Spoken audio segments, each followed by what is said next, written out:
On the last episode, we left off talking about quite the controversial character, that being Aranea. Today I want to bring everyone back to a time where judging a book by its cover is never a good mindset for a game like Dissidia Opera Omnia, as to where any character can truly shine and be viable given the right circumstances and development. With that being said, we're going to be talking about a character who was at first sight was seen as bad or not good enough, but after time passed, this character was seen as good and highly favorable. So grab a snack and some coffee as we discuss the main antagonist to the Final Fantasy XII series, Vayne Solidor. So I'm sure some of you might be wondering, Riley, what do you mean Vayne was misjudged? He was amazing at his reveal. And to that, I say yes, you are correct. This is going to be the first time though we discuss more so how the JP community misjudged a character. You see, when Vayne was first announced, the JP community at first thought he was not going to do well, or make it as a viable DPS. Reason being that JP players originally had thought his ratio from damage to skill usage wouldn't compensate in the end. Regardless of his replenishing skill EX, luckily for our man Vayne, this conversation changed, but JP players, this was already too late, as his notice to fame wouldn't come until near the end of Cosmos era, where EX Plus was on the rise, and Vayne, yet again, fell out of relevancy. Though global players were able to look past his first impressions, and realize that his turn manipulation, as well as his re-breaking skills were out of this world for the era, not to mention he hit like a truck. All good things, since thankfully the misjudged Vayne chatter nearly died down, and his rise to fame only grew from here. Keeping this in mind, on his lost chapter, JP players were completely ready and aware of his potential, as his EX Plus showed just how powerful a character like Vayne can truly be. His EX Plus was something you can marvel at, and was the pinnacle of how every EX Plus should be. So, let's go ahead and talk about that. At 0 out of 3, Tria Saphira Brave Hit count increased to 6, moderate potency increases, with 20% overflow for all abilities, as long as Conqueror's power was active. He also received a Brave back of 20% as max Brave at the end of his turns. At 1 out of 3, he got a permanent stat increase to his attack and max Brave by 40%. At the quest start, for 2 out of 3, he was granted 10 turns of Console's Ingenuity and 2 turns of Conqueror's Power, with a moderate increase in Brave damage dealt with critical hits. At 3 out of 3, Tria Saphira now cancels all enemies' break status before Brave hits, was given also 100% overflow and a tremendous potency increases.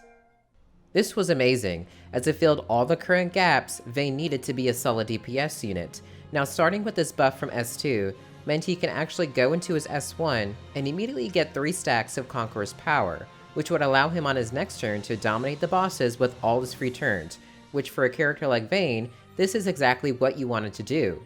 His EX skill recovered both skill usages, not to mention his 3 turns back-to-back were invaluable, and only a handful of units had this. The only thing truly noticeable about Vayne during this time is that even though he recovered both skills after EX, he still drained out pretty fast. Play him right though, and trust me, it'll last you a good portion of the fight, if not all. But again, this was only done with very skillful player usage. Luckily for all the Vayne lovers out there, we got the prayers and answers we were looking for.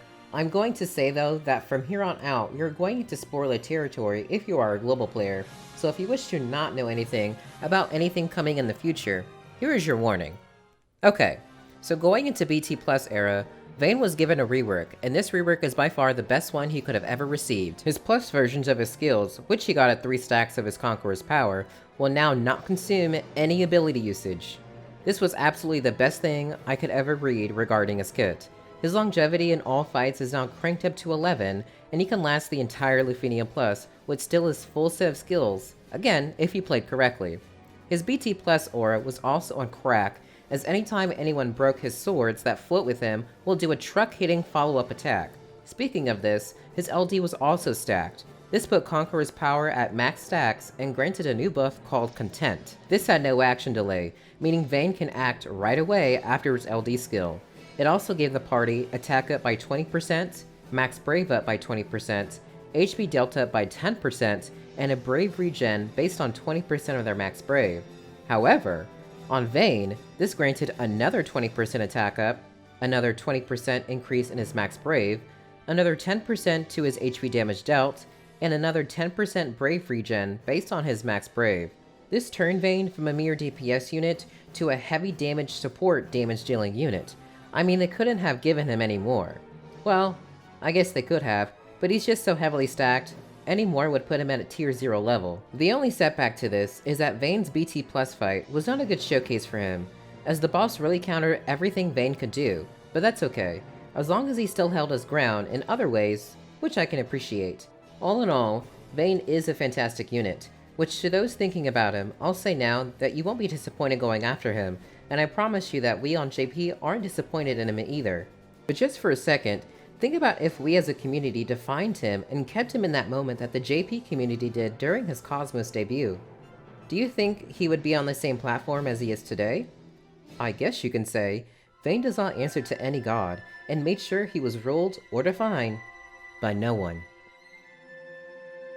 Thank you so much everyone for watching, I really do appreciate it. As always, I want to give a huge shout out to the Tonberry Troupe for their amazing infographics, as well as Rem's Dissidia database where a majority of information for today's video was found. I want to also go ahead and give a special shout out to a good friend of mine, GallonOPCP, as well as Alphinaud and Stimpy.